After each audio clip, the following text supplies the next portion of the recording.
ಇವತ್ತು ನಾನು ಕೆಲವೊಂದು ಸಿಂಟಮ್ಸ್ಗಳನ್ನು ತಿಳಿಸ್ಕೊಡ್ತಾ ಇದ್ದೀನಿ. ಇವುಗಳಲ್ಲಿ 1 ಅಥವಾ 2 ಇದ್ರೂ ಕೂಡ ನೀವು ಹುಟ್ಟೋ ಮಗು ಗಂಡು ಮಗು ಅಂತ ನೀವು ಗ್ಯಾರಂಟಿಯಾಗಿ ಪ್ರಿಡಿಕ್ಟ್ ಮಾಡ್ಬೋದು. ಇದನ್ನ ನಾನು ನನ್ನ ಓನ್ ಎಕ್ಸ್ಪೀರಿಯನ್ಸ್ ಇಂದ ಹೇಳ್ತಾ ಇದ್ದೀನಿ. ಹಾಗೆ ಈ ವಿಡಿಯೋ ನಿಮಗೆ ಇಷ್ಟ ಆದರೆ ಪ್ಲೀಸ್ ಲೈಕ್ ಮಾಡಿ, ಫ್ರೆಂಡ್ಸ್ ಫ್ಯಾಮಿಲಿಗೆ ಶೇರ್ ಮಾಡಿ. ಮೊದಲೇ ಸಲ ನೀವು ಚಾನಲಲ್ಲಿ ವಿಡಿಯೋನ ನೋಡ್ತಾ ಇದ್ರೆ ಅಥವಾ ನೀವು ಇನ್ನೂ ನನ್ನ ಚಾನಲ್ಗೆ ಸಬ್ಸ್ಕ್ರೈಬ್ ಆಗಿಲ್ಲ ಅಂದರೆ ಸಬ್ಸ್ಕ್ರೈಬ್ ಮಾಡ್ಕೊಂಡು ಪಕ್ಕದಲ್ಲಿರೋ ಬೆಲ್ ಬಟನ್ ಕೂಡ ಟಚ್ ಮಾಡಿ. ಇದರಿಂದ ನಾನು ಎಲ್ಲ ಹೊಸ ವಿಡಿಯೋಗಳ ನೋಟಿಫಿಕೇಶನ್ ನಿಮಗೆ ಇಮಿಡಿಯೇಟ್ ಆಗಿ ಸಿಗುತ್ತೆ. ಬನ್ನಿ ವಿಡಿಯೋನ ಸ್ಟಾರ್ಟ್ ಮಾಡೋಣ. ಸಿಂಪ್ಟಮ್ಸ್ಗಳಲ್ಲಿ ಮೊದಲನೇದಾಗಿ ಮಾರ್ನಿಂಗ್ ಸಿಕ್ನೆಸ್. ಹೊಟ್ಟೆಯಲ್ಲಿರೋ ಮಗು ಗಂಡು ಮಗು ಆಗಿದ್ರೆ ಮಾರ್ನಿಂಗ್ ಸಿಕ್ನೆಸ್ ಜಾಸ್ತಿ ಇರೋದಿಲ್ಲ. ಥ್ರೋಟ್ ದ ಪ್ರೆಗ್ನೆನ್ಸಿ ನನಗೆ ಒಂದೇ ಒಂದ್ಸಲ ಕೂಡ ವಾಮಿಟಿಂಗ್ ಆಗಿರಲಿಲ್ಲ. ನನಗಿರೋದು 2 ಗಂಡು ಮಕ್ಕಳು. ಹೀಗಾಗಿ 2 ಪ್ರೆಗ್ನೆನ್ಸಿಯಲ್ಲಿ ಕೂಡ ಯಾವುದೇ ರೀತಿಯಿಂದ ನನಗೆ ಮಾರ್ನಿಂಗ್ ಸಿಕ್ನೆಸ್ ಇರಲಿಲ್ಲ, ವಾಮಿಟಿಂಗ್ ಕೂಡ ಇರಲಿಲ್ಲ. ಇದು ಒಂದು ಮೇನ್ ಸಿಂಪ್ಟಮ್ಸ್ ಅಂತ ನೀವು ತಿಳ್ಕೋಬೇಕು. ಕೆಲವರಿಗೆ ಗಂಡು ಮಗು ಆದ್ರೂ ಕೂಡ ಕೆಲವರಿಗೆ ಮಾರ್ನಿಂಗ್ ಸಿಕ್ನೆಸ್ ಇರುತ್ತೆ. ಆದರೆ ಅದು 3 ಮಂತ್ಸ್ಗೆ ಸ್ಟಾಪ್ ಆಗಿಬಿಡುತ್ತೆ. ಅದೇ ಹೆಣ್ಣು ಮಗು ಆಗಿದ್ರೆ ಥ್ರೋಟ್ ದ ಪ್ರೆಗ್ನೆನ್ಸಿ ನಿಮಗೆ ಅವಾಗವಾಗ ವಾಮಿಟಿಂಗ್ ಆಗ್ತಾ ಇದೆ ಅಂತ ಅಂದರೆ ಹೆಣ್ಣು ಮಗು ಆಗುತ್ತೆ. ಅಥವಾ ನಿಮಗೆ ಒಂದು 3 ಮಂತ್ಸ್ಗೆಲ್ಲ ಸ್ಟಾಪ್ ಆಗಿದೆ, ನೆಕ್ಸ್ಟ್ 4th ಮಂತಿಂದ ವಾಮಿಟಿಂಗ್ ಇಲ್ಲ ಅಂತ ಅಂದರೆ ನೀವು ಗಂಡು ಮಗು ಅಂತ ಅನ್ಕೋಬಹುದು. ಆದರೆ ನನಗೆ ನನ್ನ ಓನ್ ಎಕ್ಸ್ಪೀರಿಯನ್ಸ್ ಇಂದ ಹೇಳಬೇಕು ಅಂತ ಅಂದರೆ ನನಗೆ ಮಾರ್ನಿಂಗ್ ಸಿಕ್ನೆಸ್ ಇರಲಿಲ್ಲ. ಆ್ಯಸ್ ಯೂಶುವಲ್ ಆಗಿ ನಾನು ತುಂಬ ಆಕ್ಟಿವ್ ಆಗಿ ನಾನು ಎಲ್ಲ ಮನೆ ಕೆಲಸವನ್ನು ನಾನು ಮಾಡ್ತಾ ಇದ್ದೆ. ಹೀಗಾಗಿ ನನಗೆ ಯಾವುದೇ ಥರದ ಪ್ರಾಬ್ಲಮ್ ಇರಲಿಲ್ಲ. ಎರಡನೇದು ಬಂದು ಬೇಬಿ ಕಿಕ್ಸ್. ಹೆಣ್ಣು ಮಗು ಆಗಲಿ ಗಂಡು ಮಗು ಆಗಲಿ ಬೇಬಿ ಕಿಕ್ಸ್ ಬಂದು 2 ಸೈಡ್ ಇರುತ್ತೆ. Left side right side 2 side ಇರುತ್ತೆ. ಆದರೆ ಕಂಪೇರ್ ಮಾಡಿದಾಗ ನಮಗೆ ತುಂಬ ಬೇಬಿ ಕಿಕ್ಸ್ ಬಂದು ಲೆಫ್ಟ್ ಸೈಡ್ ಫೀಲ್ ಆಗ್ತಾ ಇದೆ ಅಂತ ಅಂದರೆ ಅದು ಖಂಡಿತವಾಗ್ಲೂ ನೀವು ಗಂಡು ಮಗು ಅಂತ ತಿಳ್ಕೋಬಹುದು. ನಾನು ಕೂಡ ನನ್ನ 2 ಪ್ರೆಗ್ನೆನ್ಸಿಯಲ್ಲಿ ಕೂಡ ಲೆಫ್ಟ್ ಸೈಡು ಬೇಬಿ ಮೂಮೆಂಟ್ ಜಾಸ್ತಿ ಇದೆ. ಥರ್ಡ್ ಸಿಂಪ್ಟಮ್ಸ್ ಬಂದು ಟಮ್ಮಿ ಪೊಸಿಷನ್. ಹೊಟ್ಟೆಯ ಆಕಾರ ಬಂದು ಬಲೂನ್ ಥರ ಇರುತ್ತೆ. ಬಾಡಿ ವೇಟ್ಗಿಂತ ಹೊಟ್ಟೆ ಭಾಗ ಮಾತ್ರ ವೇಟ್ ಗೇನ್ ಆಗಿರುತ್ತೆ. ಇದು ಕೂಡ ಮೇನ್ ಸಿಂಪ್ಟಮ್ಸ್ ಅಂತ ತಿಳ್ಕೋಬಹುದು. ಹೊಟ್ಟೆ ಅಗಲವಾಗಿ ಹರಡ್ಕೊಂಡಿರಲ್ಲ, ಬಲೂನ್ ತರ ಉದ್ದ ಬಂದಿರುತ್ತೆ ಆದ್ರೆ ಹರಡ್ಕೊಂಡಿರಲ್ಲ. ಇದನ್ನು ಕೂಡ ನೀವು ಮೇನ್ ಆಗಿ ಅಬ್ಸರ್ವ್ ಮಾಡಿ ಯಾವ ಮಗು ಅಂತ ನೀವು ಪ್ರಿಡಿಕ್ಟ್ ಮಾಡಬಹುದು. ನೆಕ್ಸ್ಟ್ ಬಂದು ಸ್ವೆಲ್ಲಿಂಗ್ ಆಗೋದು. ಹೊಟ್ಟೆಯಲ್ಲಿರೋ ಮಗು ಗಂಡು ಮಗು ಆಗಿದ್ರೆ ಪ್ರೆಗ್ನೆಂಟ್ ಲೇಡಿದು ಕಾಲನ್ನು ಅಬ್ಸರ್ವ್ ಮಾಡಿದ್ರೆ ಗೊತ್ತಾಗುತ್ತೆ, ಕಾಲು ತುಂಬಾನೇ ಸ್ವೆಲ್ಲಿಂಗ್ ಬರುತ್ತೆ. ನನಗೆ 2 ಪ್ರೆಗ್ನೆನ್ಸಿಯಲ್ಲಿ ಕೂಡ ಕಾಲು ತುಂಬಾನೇ ಸ್ವೆಲ್ಲಿಂಗ್ ಆಗ್ತಾ ಇತ್ತು. ನಾನು ಡಾಕ್ಟರ್ ಕನ್ಸಲ್ಟೇಷನ್ ನಾನು ಯಾವಾಗ ಹೋಗ್ತಾ ಇದ್ದೆ ಅವಾಗೆಲ್ಲ ಕೇಳ್ತಾ ಇದ್ದೆ, ಡಾಕ್ಟರ್ ನನ್ನ ಕಾಲು ತುಂಬಾ ಸ್ವೆಲ್ ಆಗ್ತಾ ಇದೆ ಅಂತ. ಆಗ ಅವರು ಏನು ಸಜೆಸ್ಟ್ ಮಾಡ್ತಾ ಇದ್ರು, ಮಲಗೋವಾಗ ರಾತ್ರಿ ಕಾಲ್ ಕೆಳಗಡೆ ದಿಂಬನ್ನ ಇಟ್ಕೊಂಡು ಮಲಗೋಕೆ ಹೇಳ್ತಾ ಇದ್ರು. ಆ ರೀತಿ ಮಾಡಿದ್ರೆ ಸ್ವಲ್ಪ ಕಂಟ್ರೋಲ್ ಆಗುತ್ತೆ ಸ್ವೆಲ್ಲಿಂಗ್ ಅಂತ. ನಾನು ಅದೇ ರೀತಿ ಫಾಲೋ ಮಾಡ್ತಾ ಇದ್ದೆ. ಇದು ಕೂಡ ಮೇನ್ ಸಿಂಪ್ಟಮ್ಸ್ ಅಂತ ನೀವು ತಿಳ್ಕೋಬಹುದು. ನೆಕ್ಸ್ಟ್ ಸಿಂಪ್ಟಮ್ಸ್ ಬಂದು ನಾವೆಲ್ ಬಟನ್. ಹೊಟ್ಟೆಯ ಹೊಕ್ಕಳ ಭಾಗ ಏನಿರುತ್ತೆ ಅದು ಸ್ವಲ್ಪ ಕ್ಯಾಪ್ ತರ ಮುಂದೆ ಬಂದಿರುತ್ತೆ. ಈ ರೀತಿ ಮುಂದೆ ಬಂದ್ರೆ ಅದನ್ನ ಗಂಡು ಮಗು ಅಂತ ನೀವು ಪ್ರಿಡಿಕ್ಟ್ ಮಾಡಬಹುದು.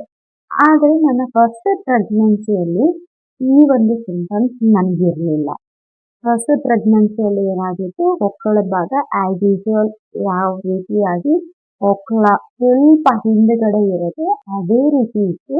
ಆದರೆ ಸೆಕೆಂಡ್ ಪ್ರೆಗ್ನೆನ್ಸಿಯಲ್ಲಿ ನನಗೆ ಕ್ಯಾಪ್ ತರ ಬಂದಿತ್ತು. ಸೊ ಇದು ನನಗೆ ಗಂಡು ಮಕ್ಕಳೇ ಆಗಿರೋದ್ರಿಂದ ಫಸ್ಟ್ ಪ್ರೆಗ್ನೆನ್ಸಿಯಲ್ಲಿ ನನಗೆ ಹೊಕ್ಕಳ ಕ್ಯಾಪ್ ತರ ಬಂದಿರಲಿಲ್ಲ. ಸೆಕೆಂಡ್ ಪ್ರೆಗ್ನೆನ್ಸಿಯಲ್ಲಿ ಕ್ಯಾಪ್ ತರ ಮುಂದೆ ಬಂದಿತ್ತು. ನೆಕ್ಸ್ಟ್ ಸಿಂಪ್ಟಮ್ಸ್ ಬಂದು ಫುಡ್ ಕ್ರೇವಿಂಗ್. ಇದರಲ್ಲಿ ನಾನು ಮೆನ್ಷನ್ ಮಾಡಲೇಬೇಕು, ಯಾಕೆಂದರೆ ನನಗೆ 2 ಗಂಡು ಮಕ್ಕಳೇ ಆಗಿರೋದ್ರಿಂದ ನನಗೆ ಕಂಪೇರ್ ಮಾಡ್ಕೊಳ್ಳೋಕ್ಕೆ ಈಸಿ ಆಗುತ್ತೆ ನಿಮಗೆ ತಿಳಿಸ್ಕೊಡೋಕ್ಕೆ. ಫಸ್ಟ್ ಪ್ರೆಗ್ನೆನ್ಸಿಯಲ್ಲಿ ಏನಾಗಿತ್ತು, ನನಗೆ ತುಂಬ ಸ್ಪೈಸಿ ಫುಡ್ ತಿನ್ನಬೇಕು ಅಂತ ಅನಿಸ್ತಾ ಇತ್ತು. ನನಗೆ ಖಾರವಾಗಿದ್ದೇ ತಿನ್ನಬೇಕು ಅಂತ ಅನಿಸ್ತಾ ಇತ್ತು. ನಾನು ಯಾವತ್ತೂ ಸ್ವೀಟೇ ತಿಂದಿರಲಿಲ್ಲ. ಆ ರೀತಿಯಾಗಿ ನನಗೆ ಫುಡ್ ಕ್ರೇವಿಂಗ್ ಇತ್ತು ಫಸ್ಟ್ ಪ್ರೆಗ್ನೆನ್ಸಿಯಲ್ಲಿ. ಆದರೆ ಸೆಕೆಂಡ್ ಪ್ರೆಗ್ನೆನ್ಸಿಯಲ್ಲಿ ನನಗೆ ತುಂಬ ಸ್ವೀಟ್ ತಿನ್ನಬೇಕು ಅಂತ ಅನಿಸ್ತಾ ಇತ್ತು. ನಾನು ಸ್ಪೈಸಿ ಫುಡ್ ತಿಂದಿದ್ದು ತುಂಬ ಕಮ್ಮಿ. ನಾನು ಸೆಕೆಂಡ್ ಪ್ರೆಗ್ನೆನ್ಸಿಯಲ್ಲಿ ತುಂಬಾ ಸ್ವೀಟ್ ತಿಂತಾ ಇದ್ದೆ, ಬೇಕ್ರಿ ಸ್ವೀಟ್ಸ್ ತಿಂತಾ ಇದ್ದೆ. ಅಥವಾ ಮನೇಲಿ ಮಾಡ್ಕೊಂಡು ಸ್ವೀಟ್ ತಿಂತಾ ಇದ್ದೆ. ಅದರಲ್ಲಿ ನನಗೆ ಬಿಸ್ಕೆಟ್, ಅದರಲ್ಲೂ ಸ್ವೀಟ್ ಬಿಸ್ಕೆಟ್ಸು, ಚಾಕ್ಲೇಟ್ ಬಿಸ್ಕೆಟ್ಸು, ಈ ರೀತಿ ತುಂಬ ಸ್ವೀಟ್ ವೆರೈಟೀಸ್ ತುಂಬ ಇಷ್ಟ ಆಗ್ತಾ ಇತ್ತು ಸೆಕೆಂಡ್ ಪ್ರೆಗ್ನೆನ್ಸಿಯಲ್ಲಿ.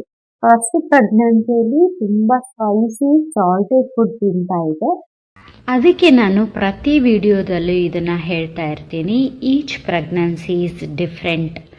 ನಾನು ತುಂಬ ಸಲ ಅಬ್ಸರ್ವ್ ಮಾಡಿದ್ದೀನಿ, ತುಂಬ ಜನ ವ್ಯೂವರ್ಸು ನನಗೆ ಕಮೆಂಟ್ ಮಾಡ್ತಾ ಇರ್ತಾರೆ, ನೀವು ಹೇಳಿದಂಥ ಸಿಮ್ಟಮ್ಸು ತಪ್ಪಾಗಿದೆ, ಈ ರೀತಿಯಾಗಿ ಇರೋದಿಲ್ಲ ಅಂತ. ಅದಕ್ಕೆ ನಾನು ಇಲ್ಲಿ ಕ್ಲಿಯರ್ ಆಗಿ ಮೆನ್ಷನ್ ಮಾಡ್ತಾ ಇದ್ದೀನಿ. ಇಬ್ಬರೂ ಕೂಡ ಬಾಯ್ ಬೇಬೀಸೇ ನನಗೆ.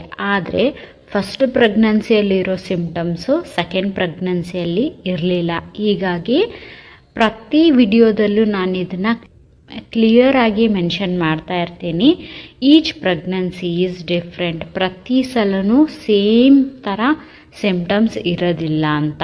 ಅದಕ್ಕೇ ನಾನು ನಿಮಗೆ ಕ್ಲಿಯರ್ ಆಗಿ ನನಗೆ ಫಸ್ಟ್ ಪ್ರೆಗ್ನೆನ್ಸಿಯಲ್ಲಿ ಯಾವ ಥರ ಸಿಮ್ಟಮ್ಸ್ ಇತ್ತು, ಸೆಕೆಂಡ್ ಪ್ರೆಗ್ನೆನ್ಸಿಯಲ್ಲಿ ಯಾವ ರೀತಿಯಾಗಿ ಸಿಮ್ಟಮ್ಸ್ ಇತ್ತು ಅಂತ ತಿಳಿಸ್ಕೊಡ್ತಾ ಇದ್ದೀನಿ. ಇದರಿಂದ ನಿಮಗೆ ಪ್ರಿಡಿಕ್ಟ್ ಮಾಡೋಕ್ಕೆ ಈಸಿ ಆಗುತ್ತೆ, ಹಾಗೆ ಯಾವುದೇ ಥರದ ಕನ್ಫ್ಯೂಷನ್ ಇರೋದಿಲ್ಲ ಅಂತ ಅಂದ್ಕೊಳ್ತೀನಿ. ಈ ಒಂದು ವಿಡಿಯೋ ನಿಮಗೆ ಹೆಲ್ಪ್ಫುಲ್ ಅನಿಸಿದರೆ ದಯವಿಟ್ಟು ಲೈಕ್ ಮಾಡಿ. ಸಿಂಟಮ್ಸ್ ಒಂದು ಸ್ಲೀಪಿಂಗ್ ಪೊಸಿಷನ್. ನನಗೆ 2 ಪ್ರೆಗ್ನೆನ್ಸಿಯಲ್ಲೂ ಕೂಡ ಲೆಫ್ಟ್ ಸೈಡ್ ಮಲಗಿದಾಗ ತುಂಬ ಆರಾಮಾಗಿ ಅನಿಸ್ತಾ ಇತ್ತು. ಯಾವುದೇ ಮಗು ಆಗಲಿ ನಾವು ಲೆಫ್ಟ್ ಸೈಡೇ ಮಲಗಬೇಕು. ಆದರೆ ಲೆಫ್ಟ್ ಒಂದೇ ಸೈಡ್ ಮಲಗಿ ನನಗೆ ಫುಲ್ ಬಾಡಿ ಪೇನ್ ಬರ್ತಾ ಇತ್ತು. ಆಗ ನನಗೆ ರೈಟ್ ಸೈಡ್ ಮಲಗೋಣ ಅಂತ ಮಲಗಿದಾಗ ಹೊಟ್ಟೆಯಲ್ಲಿ ನೋವು ಬರ್ತಾ ಇತ್ತು, ಏನೋ ಚುಚ್ಚು ಥರ ಆಗ್ತಾ ಇತ್ತು, ತುಂಬ ಅನ್ಕಂಫರ್ಟೇಬಲ್ ಫೀಲ್ ಆಗ್ತಾ ಇತ್ತು. ಲೆಫ್ಟ್ ಸೈಡ್ ಮಲಗಿದಾಗ ತುಂಬ ಕಂಫರ್ಟೇಬಲ್ ಫೀಲ್ ಆಗ್ತಾ ಇತ್ತು. ಸೊ ಇದು ಕೂಡ ಮೇನ್ ಸಿಂಟಮ್ಸ್ ಅಂತ ನೀವು ತಿಳ್ಕೊಬಹುದು. ನೆಕ್ಸ್ಟ್ ಸಿಂಟಮ್ಸ್ ಒಂದು ಬ್ರೆಸ್ಟ್ ಸೈಜ್. ಲೆಫ್ಟ್ ಮತ್ತು ರೈಟ್ ಕಂಪೇರ್ ಮಾಡಿ ನೋಡಿದಾಗ ರೈಟ್ ಸೈಡ್ ಬ್ರೆಸ್ಟ್ ಸ್ವಲ್ಪ ಸೈಜಲ್ಲಿ ಜಾಸ್ತಿ ಇದೆ ಅಂತ ಅಂದರೆ ಖಂಡಿತವಾಗ್ಲೂ ಹುಟ್ಟೋ ಮಗು ಗಂಡು ಮಗು ಅಂತ ನೀವು ಪ್ರೆಡಿಕ್ಟ್ ಮಾಡಬಹುದು. ಸೊ ಕೊನೆಯದಾಗಿ ನಾನು ಏನು ಹೇಳೋಕ್ಕೆ ಇಷ್ಟಪಡ್ತೀನಿ ಅಂದರೆ, ಈ ಮಗು ಯಾವುದೇ ಆಗಲಿ, ಗಂಡು ಮಗು ಆಗಲಿ ಹೆಣ್ಣು ಮಗು ಆಗಲಿ, ಯಾವುದೇ ರೀತಿಯ ತಾರತಮ್ಯ ಇಲ್ಲ. ಆದರೆ ತಾಯಿ ಆಗ್ತಾ ಇರೋರಿಗೆ ಕುತೂಹಲ ಇದ್ದೇ ಇರುತ್ತೆ, ಹುಟ್ಟೋ ಮಗು ಯಾವ ಮಗು ಹುಟ್ಟಬಹುದು ಅಂತ. ಸೊ ಅದಕ್ಕೋಸ್ಕರ ಈ ವಿಡಿಯೋನ ಮಾಡ್ತಾ ಇದ್ದೀನಿ. ಈ ಎಲ್ಲ ಸಿಂಟಮ್ಸ್ಗಳನ್ನ ನೀವು ಅಬ್ಸರ್ವ್ ಮಾಡಿ ಹುಟ್ಟೋ ಮಗು ಯಾವುದು ಅಂತ ನೀವು ಪ್ರೆಡಿಕ್ಟ್ ಮಾಡಬಹುದು. ಪ್ರೆಗ್ನೆಂಟ್ ಇರೋ ಲೇಡಿಗೆ ಒಂದು ರಚಿತಾ ದುನಿಯಾಗೆ ಸ್ವಾಗತ. ನಾನಿವತ್ತು ಈ ವಿಡಿಯೋದಲ್ಲಿ ತುಂಬಾ ಜನರಲ್ಲಿ ಕ್ಯೂರಿಯಾಸಿಟಿ ಇರೋ ಕ್ವಶನ್ ಅಂತಾನೆ ಹೇಳ್ಬೋದು. ಇದು ಬೇಬಿ ಬಾಯ್ ಮತ್ತೆ ಬೇಬಿ ಗರ್ಲ್ ಅಲ್ಲಿ ಯಾವ ತರ ಸಿಂಪ್ಟಮ್ಸ್ ಇರುತ್ತೆ ಅನ್ನೋದು ತುಂಬಾ ಜನಕ್ಕೆ ಒಂಥರ ಕುತೂಹಲನೂ ಇರುತ್ತೆ ಪ್ರೆಗ್ನೆನ್ಸಿ ಟೈಮ್ ಅಲ್ಲಿ. ಸೊ ನನಗೆ ಈ ತರ ಸಿಂಪ್ಟಮ್ಸ್ ಆಗ್ತಾ ಇದೆ, ಸೊ ಹಂಗಾರೆ ಬೇಬಿ ಗರ್ಲ್ ಬೆಳವಣಿಗೆಗೆ ಅದು ತುಂಬಾನೇ ಹೆಲ್ಪ್ ಮಾಡುತ್ತೆ. ನೀವು ವರಿ ಮಾಡ್ಕೊಂಡು ಸ್ಟ್ರೆಸ್ ಅಲ್ಲಿದ್ರೆ ಮಗುಗೆ ಅದು ತುಂಬಾನೇ ಎಫೆಕ್ಟ್ ಆಗುತ್ತೆ. ಸೊ ಹೀಗಾಗಿ ನೀವು ಯಾವಾಗಲೂ ಖುಷಿಯಾಗಿರಕ್ಕೆ ಟ್ರೈ ಮಾಡಿ. ನೀವು ಕೆಲವೊಂದು ಆಕ್ಟಿವಿಟೀಸ್ ಅಲ್ಲಿ ನಿಮ್ಮನ್ನ ಇನ್ವಾಲ್ವ್ ಮಾಡ್ಕೊಳ್ಳಿ. ಚೆನ್ನಾಗಿರಿ. All the best. ಹಾಗೆ ಈ ವಿಡಿಯೋ ನಿಮಗೆ ಇಷ್ಟ ಆಗಿದ್ರೆ, ಹೆಲ್ಪ್ಫುಲ್ ಅನಿಸಿದ್ರೆ ಲೈಕ್ ಮಾಡಿ, ಶೇರ್ ಮಾಡಿ, ಸಬ್ಸ್ಕ್ರೈಬ್ ಮಾಡಿ. Thank you so much for watching.